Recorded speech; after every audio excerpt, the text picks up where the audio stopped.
And Jacob went on his way, and the angels of God met him, and when Jacob saw them, he said, "This is God's host," and he called the name of that place Mahanaim. And Jacob sent messengers before him to Esau his brother unto the land of Seir, the country of Edom. And he commanded them, saying, Thus shall ye speak unto my lord Esau, Thy servant Jacob saith thus, I have sojourned with Laban, and stayed there until now. And I have oxen, and asses, flocks, and men servants, and women servants, and I have sent to tell my lord, that I may find grace in thy sight.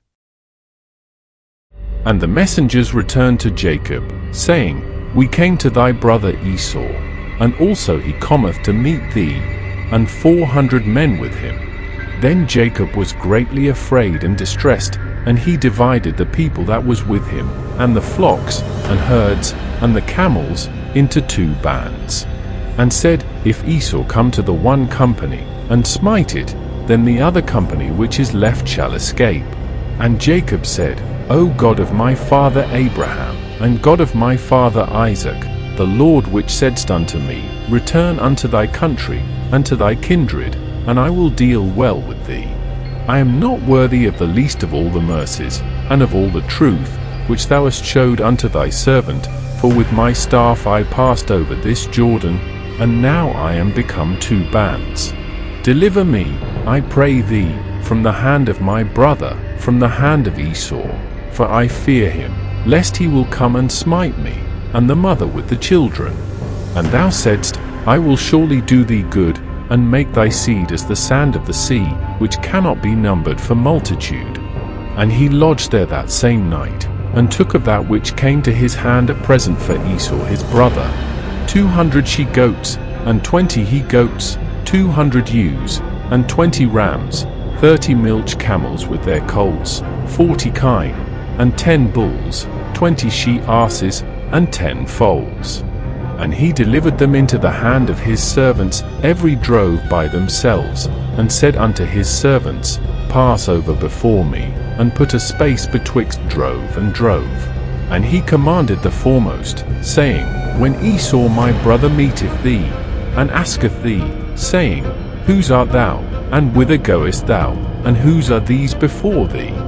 Then thou shalt say, They be thy servant Jacob's, it is a present sent unto my lord Esau, and, behold, also he is behind us.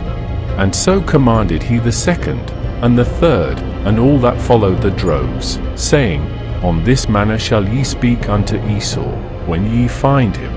And say ye moreover, Behold, thy servant Jacob is behind us. For he said, I will appease him with the present that goeth before me, and afterward I will see his face, peradventure he will accept of me. So went the present over before him, and himself lodged that night in the company. And he rose up that night, and took his 2 wives, and his 2 women servants, and his 11 sons, and passed over the ford Jabbok. And he took them, and sent them over the brook, and sent over that he had. And Jacob was left alone, and there wrestled a man with him until the breaking of the day. And when he saw that he prevailed not against him, he touched the hollow of his thigh, and the hollow of Jacob's thigh was out of joint, as he wrestled with him. And he said, Let me go, for the day breaketh. And he said, I will not let thee go, except thou bless me. And he said unto him, What is thy name? And he said, Jacob. And he said, Thy name shall be called no more Jacob, but Israel, for as a prince hast thou power with God and with men, and hast prevailed. And Jacob asked him, and said, Tell me, I pray thee, thy name. And he said, Wherefore is it that thou dost ask after my name? And he blessed him there. And Jacob called the name of the place Peniel, for I have seen God face to face, and my life is preserved. And as he passed over Peniel the sun rose upon him, and he halted upon his thigh. Therefore the children of Israel eat not of the sinew which shrank, which is upon the hollow of the thigh, unto this day, because he touched the hollow of Jacob's thigh in the sinew that shrank.